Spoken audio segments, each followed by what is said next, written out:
کون ہے آج جو رزق میں اضافہ کرنا نہیں چاہتا؟ رزق میں اضافے کے لیے ہمیں مشکل سے مشکل وظیفہ بھی بتایا جائے تو ہم وہ کرنے کو تیار ہیں، لیکن ایک ایسا عمل جو اس آیت مبارکہ میں اللہ رب العزت نے سمجھا دیا ہے کہ اگر یہ عمل زندگی میں اختیار کر لیتے ہو تو اللہ تمہیں بغیر حساب کے رزق دے گا۔ وہ کیا ہے؟ آئیے دیکھتے ہیں۔ السلام علیکم ورحمۃ اللہ وبرکاتہ۔ Very warm welcome all of you in my program One Verse One Day، روز کی ایک آیت۔ بڑی خوبصورت آیت مبارکہ ہے جس میں ہم نے یہ دیکھا کہ اللہ رب العزت نے محترمہ حنہ کی قربانی قبول کرتے ہوئے حضرت مریم کی بڑی تیزی سے گروتھ کی، اور اب ان کی کفالت حضرت زکریا سنبھال چکے ہیں۔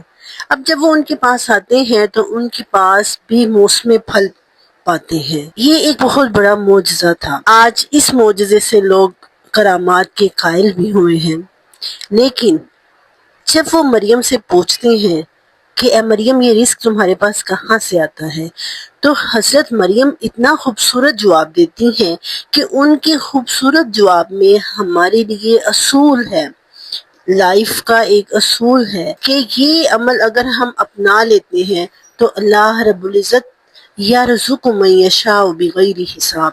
انہوں نے یہ نہیں کہا کہ یہ میری عبادات کا صلہ ہے، انہوں نے یہ نہیں کہا کہ یہ میری کرامت ہے، یہ میرا معجزہ ہے، بلکہ انہوں نے کیا کہا؟ ہوا من عند اللہ، یہ اللہ کی طرف سے ہے، اور میرا رب یرزق من یشاء بغیر حساب، جس کو چاہتا ہے بغیر حساب کے رزق دیتا ہے۔ یہ تو طریقہ ہے، طرز عمل ہے یہ انبیاء کا اور انبیاء کی اولادوں کا۔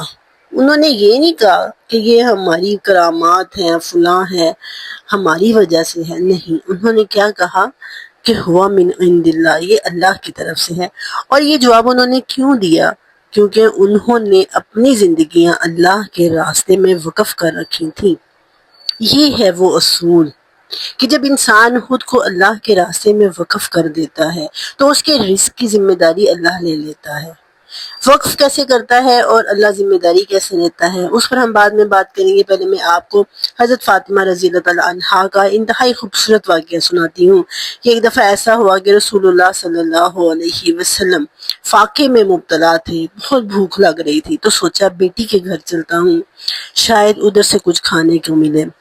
رسول اللہ صلی اللہ علیہ وسلم حضرت فاطمہ کے گھر آتے ہیں، دیکھتے ہیں وہ بھی فاقے میں ہے اور گھر میں کچھ نہیں ہے، واپس چلے جاتے ہیں۔ تھوڑی دیر میں حضرت فاطمہ کے پاس کہیں سے دودھ کا پیالہ آتا ہے، فوراً لے کے والد محترم کی خدمت میں حاضر ہوتی ہیں کہ ابا جان آپ کے لیے دودھ لے کر آئی ہوں۔ والد محترم صلی اللہ علیہ وسلم پوچھتے ہیں کہ فاطمہ یہ کہاں سے لائی ہو؟ تو کیا جواب دیتی ہیں؟ ہوا من عند اللہ، اللہ کی طرف سے ہے، یرزق من یشاء بغیر حساب، جسے چاہتا ہے بغیر حساب رزق دیتا ہے۔ انہوں نے بھی یہ نہیں کہا کہ یہ کوئی کرامت ہے، یہ کوئی معجزہ ہے، کہنے لگی اللہ کی طرف سے ہے۔ تو یہ ایک رویہ ہے، یہ ایک ریئیکشن ہے، یہ ہمارے لیے ایک اس میں پرنسپل ہے کہ انبیاء اور انبیاء کی اولادیں جب اللہ ان کو رزق دیتا تھا تو وہ کیا کہتے تھے؟ یہ اللہ کی طرف سے ہے۔ اب دو باتیں ہم نے دیکھنی ہیں، ایک خود کو اللہ کے راستے میں وقف کرنا کیا، اور دوسرا اس کے لیے رزق دینا جو ہے وہ کیا، بغیر حساب جو رزق ہے وہ کیسا۔ پہلی چیز تو اللہ کے راستے میں وقف کرنا ضروری نہیں ہے کہ جیسے حضرت مریم جو ہے وہ محراب میں سارا دن بیٹھی رہتی تھیں اور پھر اللہ کی عبادت کے لیے وقف ہو گئی تھی۔ اس کا مطلب یہ نہیں ہے کہ حضرت مریم علیہ السلام کی طرح سارا دن محراب میں بیٹھے رہنا، مطلب یہ ہوتا ہے کہ اپنا پرپز آف لائف سمجھنا کہ ہماری زندگی کا مقصد اللہ کو راضی کرنا ہے، اللہ کی بندگی کرنا ہے۔ وہ ہم نے زندگی کے ہر شعبے میں کرنی ہے، ہر فیلڈ میں کرنی ہے، ہر میدان میں کرنی ہے، اور اپنے باقی کاموں کو، دنیاوی کاموں کو سیکنڈ پائیورٹی دینی ہے، اور اللہ کی بندگی کو، اللہ کی عبادت کو ہم نے فرسٹ پائیورٹی دینی ہے۔ مثال کے طور پر بزنس کر رہے ہیں، نماز کا ٹائم آ جاتا ہے، دکان وہی بند کر کے مسجد میں چلے جائیں۔ یہ چیز ہمیں اپنی اولادوں کے اندر اگر ہم گھول کے نہیں پلا سکتے تو سمجھے ہم کامیاب مائیں نہیں ہیں۔ آپ کا تب تک کام نہیں چلے گا، آپ کے کام میں برکت نہیں آئے گی جب تک آپ اللہ کی عبادت کو اہمیت دینا نہیں شروع کریں۔ ہم اپنے گھروں میں فجر کا ماحول پیدا کریں، فجر کی نماز کا۔ آج ہم مسلمانوں کے گھروں کے اندر سے یہ چیز ختم ہونی شروع ہو گئی ہے، لمحہ فکریہ ہے۔ آج اگر ہمارے اندر سے ختم ہوگی، ہماری نسلوں کے اندر سے ختم ہونی شروع ہو جائے گی۔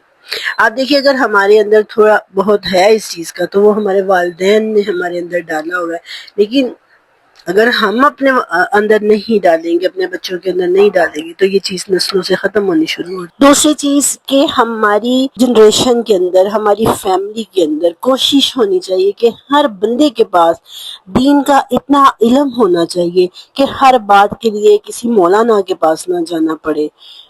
اپنے ہر بچے کو دنیاوی تعلیم کے ساتھ ساتھ دینی تعلیم دلانے کا شوق، جذبہ اور اہتمام پیدا کریں۔ یہ ہے اللہ کے لیے خود کو وقف کرنا۔ جب ہم اپنی لائف کے اندر اللہ کی رضا اور اس کے رسول کی اطاعت کو لے آئیں گے، پائرورٹی ہماری ہو جائے گی، تو پھر اللہ ہمارے رزق کی ذمہ داری لے لے گا۔ وہ کیسے؟ وہ اس طرح سے کہ اگر وہ ہمیں تھوڑا رزق دے رہا ہے نا تو اس میں وہ برکت ڈال دے گا۔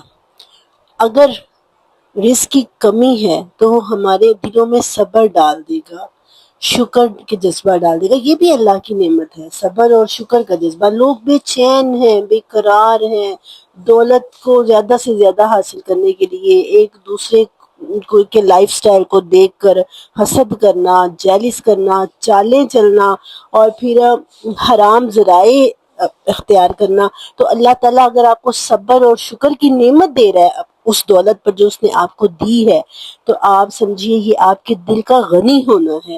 اس نے آپ کو دولت مند کر دیا ہے، اور پھر اللہ تعالیٰ رزق کے دروازے بھی کھول دیتا ہے۔ جو اپنے آپ کو اللہ کا دین سیکھنے میں، اللہ کا دین سکھانے میں اور اپنے گھروں میں اللہ کے رسول کی اطاعت کو لاگو کرنے میں لگا دیتے ہیں، اللہ تعالیٰ ان کے رزق کی ذمہ داری لے لیتے ہیں۔ برکت تو ڈالتا ہی ہے، بے پناہ اضافہ بھی۔ آپ دین کو پڑھانا شروع کر دیں، آپ دیکھیں گے، آپ کسی ڈاکٹر کو دیکھیں گے، آپ کسی انجینئر کو دیکھیں گے، آپ کے دل میں آئے گا اس کی منتھلی سیلری اتنی ہے، اس کی ویکلی سیلری اتنی ہے، اور اگر آپ خود کو دین کی خدمت میں لگا دیتے ہیں تو آپ اپنی منتھلی یا ویکلی سیلری کے آگے کیا لگائیں گے؟ بغیر حساب، یعنی بغیر حساب کے، کاؤنٹ لیس اللہ تعالیٰ آپ کو دیتا ہے۔ تو یہ اللہ کا وعدہ ہے رزق کا جو اللہ نے ان لوگوں کے ساتھ کر رکھا ہے۔